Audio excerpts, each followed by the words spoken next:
Meantime, we've got Charles Marino with us, former senior advisor to the Homeland Security Department, former Secret Service agent and author of Terrorists on Our Border and in Our Country. Thank you for being here. I want to get to your assessment of Chicago PD and the Secret Service on these demonstrations so far, but the bugs in the breakfast, I think when we think about demonstrators, we think of large groups kind of trying to get through the gates of a large event like this. I don't necessarily think of food, but I know they plan for every contingency. These are just rumblings of reports right now. But what do you make of the possibility that someone was able to infect the food? Well, this will certainly be investigated as a possible breach, depending on the level of security at this location and whether or not it was inside the actual DNC bubble. But what I can tell you is we're lucky that this was just bugs and not some type of a chemical or biological agent that was introduced into the location and into the food source. So that's a big problem. But what I can tell you is it's always been top of mind, from according to my sources on the ground, about these protest groups and the ways that they would go about trying to infiltrate these secure locations. Not only are the groups themselves primed to be infiltrated by outside professional agitators, but then going one step further and trying to actually infiltrate the secure perimeter. We're seeing a little bit of that. I'm happy with what I've seen so far in terms of the overall security planning, but this incident with the food source for the delegates is quite a problem. And my understanding is the FBI is already investigating this. Yeah. Any more details you can share from your sources on that and other concerns on this final day?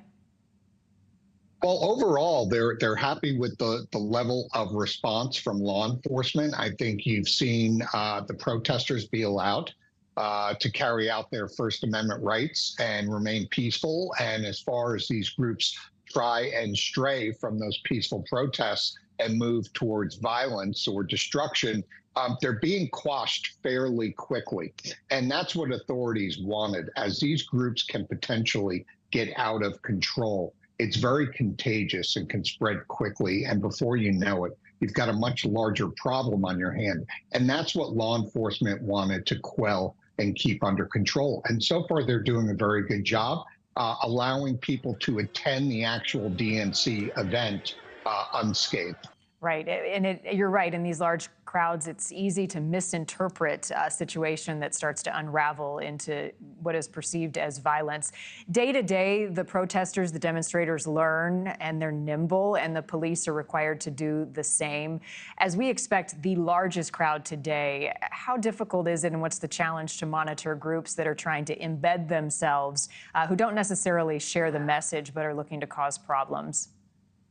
Well, I think law enforcement will do the same thing to keep the protesters on their toes. So it would not surprise me to see the introduction of some tactics and security plans that were not known to the protest groups. They have been out there for a week, as you indicated, and that goes against law enforcement because you have a constant assessment by these groups of the security plans and procedures that are in place. So today, with the largest group expected, I would anticipate law enforcement and the Secret Service to introduce some new tactics of their own to keep the protest groups on their toes.